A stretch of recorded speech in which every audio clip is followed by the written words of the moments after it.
All right, another. Gotta stop starting my videos with all right, but no, another installment of Supra, the new old Supra. So, got some rubber brake lines here. They only sent me one wiper or two wipers. Fuel filter, got some brake hardware, some belts, got some hoses. I still need to get a T-stat, some ball joints there, a few little things in there. Yeah, so hold on. But as you can see, I'm not slacking. I'm actually working. So to anybody else that thought I might have been slacking, just gonna let it sit, just gonna let it rot, whatever, what a waste of time, what a waste of shame, blah, blah. Sorry, I am who I am. I got this on my hand for a reason. I am who I am. But anyway, so this is come to the fuel pump. That's where we last left off at, was the fuel pump. So good old Toyota, that's the sender right there. Get that out all day if I really wanted to. Fuel pump, from my memory, is about right around this area. Some people say cut a hole, do whatever, blah, blah. That's what I did to that one. I'm not doing that to this one. I could, but I'm not going to. So I'm gonna try and pull the fuel pump, but I'm gonna show you guys a little bit of diagnosis. Got my handy dandy power probe here. It is a knockoff one, if you will. I think I got it from eBay years ago.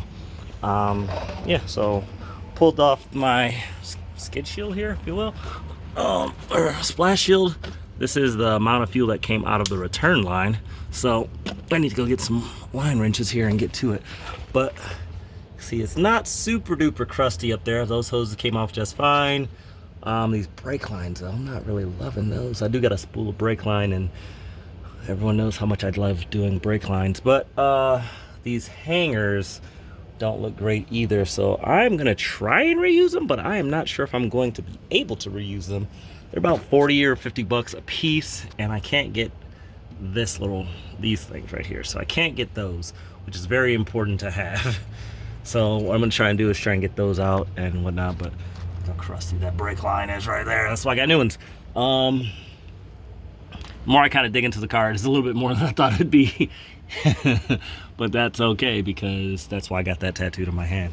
Anyway, so I'm gonna show you guys a little bit of diagnosis of how to dust myself off here, how to do this. So let me hook this up real quick here. All right, so here we go. You hook up this ground lead right here to the black and white one that goes to ground according to TSRM, and that blue and black one gets translated from the red and black one. I don't know why they did that, but it's what it is. Toyota's perfect.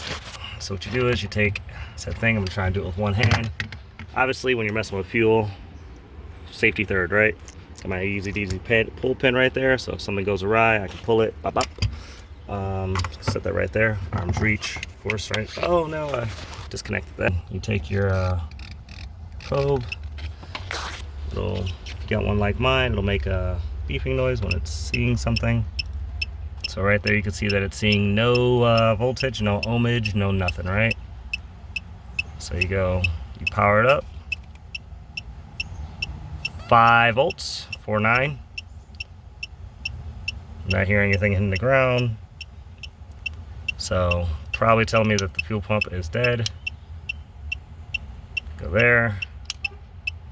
Do it again. You guys seen I had all the little hoses and stuff disconnected, so you see nothing on the ground. That tells you that it's most likely dead. But just in case you don't believe me, which I understand and I believe it, you should always find your own things and figure out your own diagnoses. I have a fuel pump, I want to say from a stock Integra or something like that, because all my cars get bigger fuel pumps. Race car shit. I'll show you guys how to hook that up. And most of so this isn't a Warble 255 or whatever, but they're all pretty much wired the same. It's a fuel pump. It's a really simple circuit. It says precise fuel pump. It even has a date on there. Imagine that. So you hook it up to the ground lead right there. You hook that up to, just kind of touch it there. See right there, still no ohmage or anything.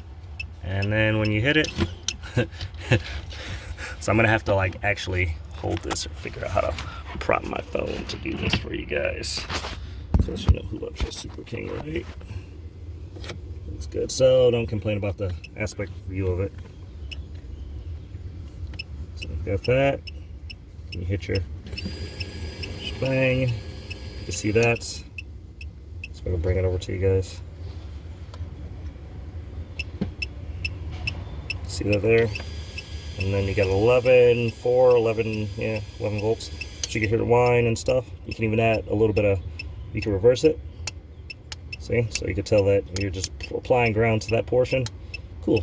So let's say I even had the wires disc wrong and, you know, hooked up backwards. So I just now put the green, or put the ground onto the power side. Obviously it's red.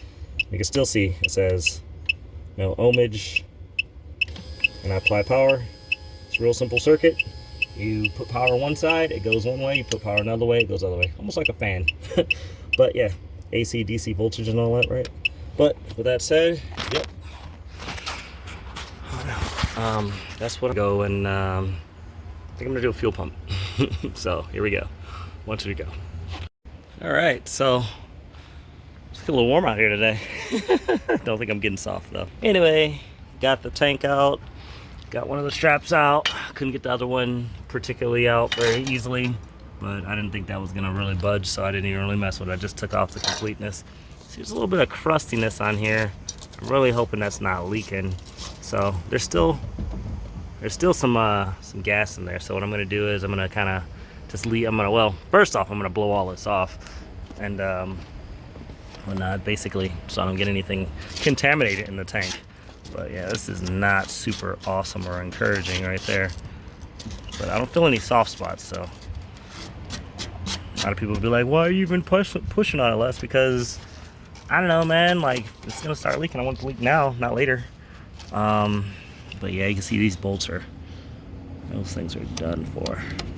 Like, Toyota, why'd y'all put an Allen head? Like, why'd y'all put a screwdriver head in there? Like, ain't nobody gonna be able to get to that. Like, they said, we're gonna torn it down with a screwdriver. Like, that's not gonna work. I tried to pull that out with a screwdriver and you see what happened there. But, yeah, that shit was not gonna work ever. So, I'm gonna try and blow all this off. Since there is fluid still in there. See, I'm not gonna call it gasoline, but I'm gonna call it fluid. It's still in there. I'm gonna try and tip it up on maybe, not its side, but kind of just ease it out, you know. Not ease it out, but basically see if any of this is gonna leak right now. And then if it does not leak, I'm gonna clean it. I'm gonna brush it off and everything like that. And then I am going to, I'm gonna rust seal it, possibly. But I did have a casualty, so I couldn't get that line off. So I gotta buy a new sender. Not a sender. I guess it is a bracket, really. Gonna buy a new one of those. I think they're like 100 some bucks or so. 100 some bucks. But yeah, that said, I'll show you guys up under the car here too. Also, anybody know who makes that? If they still could find a Pexi freaking exhaust, because I know this isn't gonna cut it. Oh, but yeah, you can see under here, spare tire well, nice and clean, looks good. I still don't love those brake lines. Ooh. I don't want to do brake lines, but I will if I have to.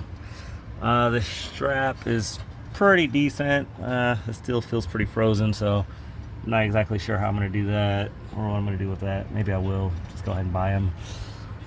Figure out where to buy them from, I should say. But I did buy a line wrench and everything to get it off. I did find my old line wrench too right when I got back, so that was cool. But yeah, that thing just rounded right the heck off. So after I started, well, actually, so what happened was it started to kind of leak a little bit of gas, and I just said, whatever, round it off. So went ahead and snapped it off. But right now, like I said, I'm gonna go ahead and blow off all this stuff on here, and then I'm gonna try and get out the fuel pump and see what that looks like. Yeah. Here it is. So I got most of the bolts out. Unfortunately, that one right there broke, but see down in the tank, drop my phone in there. Nah, but looks, yeah, right? Pretty meh. All right, meh. But here's the culprit. Here's the guy. Look at all that rust and scale on there, and I don't even know what that scale. Patina, there it is. Yeah, but I did have liquid. I won't call it fuel because it's liquid something in there, but we'll call it liquid of something. So, you know what that means. It's test time, boys and girls. See if Les's diag was just fine. So I'm gonna even just jump over the whole connector. I'm just going, gonna ground right to there. See, it says ground right in there. See, it says ground. Cool. So I'll go there. I still got continuity. Apply power. Yep, it's locked up. So that said, unfortunately, it's all the stuff I could do today until I get a actual bracket sender for that. But you know your boy Les loves y'all, so I gotta give you a little special shout out here. So took these boys off of here, a little brake bleeder action. I'll leave it kind of cocked up so you could do that, right? Do that. I know somebody gonna be jealous right now. Ooh, yeah, boy. Brake bleeders are free on the rear, which is good because I did have a lifetime warranty at AutoZone for the calipers on the rear, but they don't sell them anymore. So there's that. Shout out Paige if she can find some calipers for me from AutoZone, at least that way I get them for free. But nonetheless, the bleeders break loose. The brake bleeders break loose. Nice, whole lot of bees in there. Anyway, not a gang member. The fronts I have, so that's all good. With that said, I'm gonna go ahead and kind of get this situated for tonight and get on the horn and order some stuff. Yeah. Yeah. Did want to add this. I really hope you guys are enjoying this this content I'm bringing. If not, I'm still gonna keep recording it. So, if you got any suggestions, comments, or anything like that, let me know. If you got some parts that you want to sell, let me know. That's cool. Or if you see anything out here that's like, man, that'd be a great addition to this car, let me know. I'll consider doing it. Yeah. With that said, I am gonna, like I said, I'm gonna get this thing all kind of situated here. Get ready to go in the house and order some parts and do some stuff. I got plenty of daylight left, but actually, no, I might actually just clean my garage. How about that? Actually do some useful stuff. But like I said, if you got questions, comments, or concerns about anything that I'm doing, anything you want to add to it, that you could help me with, that'd be much appreciated. Very grateful. I always appreciate people that watch my stuff and comment. Shout out my mom. Shout out Aunt Pep. I know you guys are watching this. Brian too. I mean, everybody that watches this. Jeff. So hopefully if you get this far, which I'm sure you guys won't, I'm sure he won't. Yeah. That's it. SK out for this edition. One.